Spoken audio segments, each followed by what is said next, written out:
again, the legislation that's being written that's trying to ban this curriculum, the students have come together and they've written a letter that they'd like to, or that they will be sending to Tom Horn and the Arizona Department of Education. So they're going to read the letter to you, and they're going to read their list of concerns that they, are hoping to get a response from.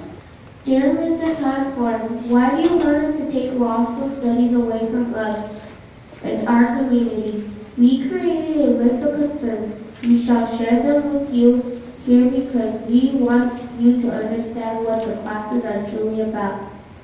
These classes are important to us because we want to learn about our culture, ancestors, and our history from a multi-ethnic perseverance. We also are attaching a list of daily goals. We have practiced these in our classroom and everywhere. We hope that they will help you to see the value of our program. Our classes promote peace and caring and questions of knowledge as a basic human right. Why is it that you don't want us to learn about our own heritage and culture? Why are you thinking of taking away opportunities that are not only beneficial to all students, but our classes that we students the 7? Have you ever been curious and investigated the Mexican Aztec culture? Would you like to learn about our ancient Caribbean culture?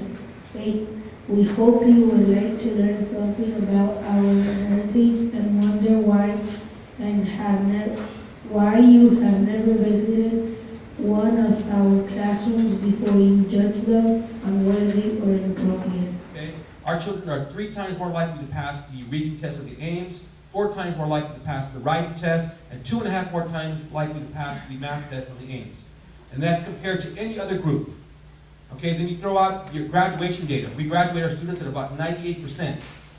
Okay, the national average is 44%. Okay, we send our kids to college at a rate that's 197 times greater than the national average. Just throw that information out there and ask yourself the question, why is this program being up for elimination? It should be up for replication. They should be knocking on our door saying, how can we do that? And so when we talk about censorship here, it's important to realize that it's just one tool in a host of other tools that is about manufacturing those institutions that promote truth. But for indigenous peoples, when have the schools promoted truth for us? We go home and that's where it is. It's in our kitchen table, it's in our families, it's in our colleagues, it's in platicas like this one. HB 2281 is primarily about the control of hearts and minds. We're talking about legislating and regulating people's spirit, getting to the core of who people are, identity, what makes a person a person. And I am Chicano. For many naive years, I seemed to have denied it. I knew many names on a big family tree, but I couldn't see the deep roots. How could I, when I was blinded by the absence of Mexican tendencies? Tendencies sometimes referred to as stereotypes, or even culture. But to me, there are pieces of evidence.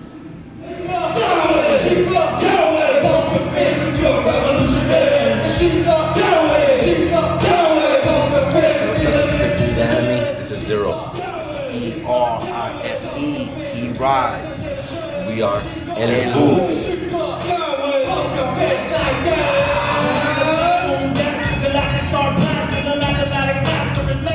Our message is about enlightenment. It's about upliftment. It's about love.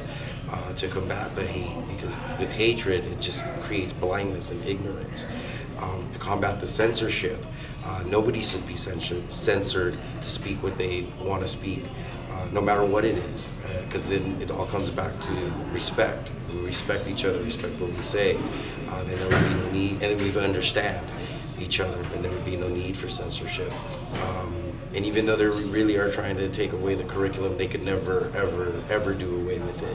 As long as we can talk, as long as we can speak, as long as we can think, we will always have our curriculum, and we will always be able to share our knowledge, our wisdom, our understanding, and our love with each other and everybody. stolen land. Stolen land of a broken span. Take it to the next level, sitting right in the middle. Event to come to when you see older Chicanos who have been in the movement for years, and here we are, us three Chicanos who really didn't understand our history and our culture, and to come to a place where they're banning you from learning that is mind-boggling. You can't understand how someone would censor where you come from. And to meet up with the older generation that stood up for our rights and develop this conference, it's an honor. That through our music, we share the indigenous philosophy and the understanding of the native people of this land.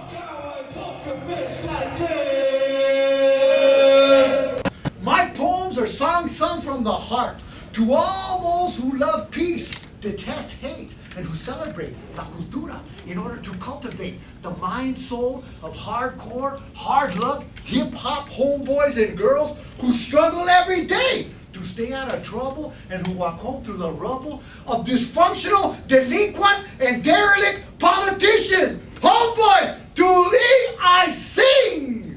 When I learned about SB 1070, I knew well that it was based on a logical fallacy. Logical fallacy meaning hasty generalization, that when you see somebody, then you assume that that person is an illegal, then we have problems. Let it be understood that even though that this is a hate wave that's happening in the United States, that we have to remember that the people have to be taught to reason and to think for themselves, and that we must give people that education, because if people can't see their own ignorance, then that's when we have a Holocaust. That's when we have Argentina. That's where we have these horrible acts that are done to humankind. Across the United States, there has been at least 1,562 laws that are anti-immigrant. That's in 2007 alone. So these laws that are reintroduced into the discourse, all they do is serve to highlight immigrants and people who are close to them into the public limelight. We've had a ban on ethnic studies proposed not only once, but 3 times. And this is one of the patterns that the legislature used. They propose it once, and if it doesn't pass, they propose it again. If it doesn't pass, they propose it again. Okay? And it wears and tears. It wears on the resilience and the stamina of this population, because we are constantly having to fight these laws and these measures. So it's a very dangerous piece of legislation, and as was articulated earlier, it has this wearing down effect when people are constantly put in a reactive mode to fight off bad things. They're not really focusing much on developing good things, and that's a very big challenge. And I really love the quote from Roberto up there, that in the process of the run, to oppose something, people learn something about themselves. So maybe in this struggle, we can all come to learn something about ourselves together. They prefer that we are silent, cooperative, complacent, and willing partners in our own disempowerment, so that they may stuff our children full of half-truths and unfinished stories, molded by the language of domination, the only one many of us know, because we've been taught to regard our own as limited and limiting. They want us to carry papers, to prove our pedigrees, to verify our matriculation from a pacified version of world history, where freedom was found, not taken, where land was discovered, not stolen, where we were conquered, not oppressed. They want us to be invisible, to cloak our brown selves, to be shadows that recede into back kitchens, and finally, across the border they've created out of words barbed with fear and hate, protected by people paid with ignorance. But pulling the sun across the sky, bringing light back, we are rising, emerging from the shadows, and remembering who we are. And now,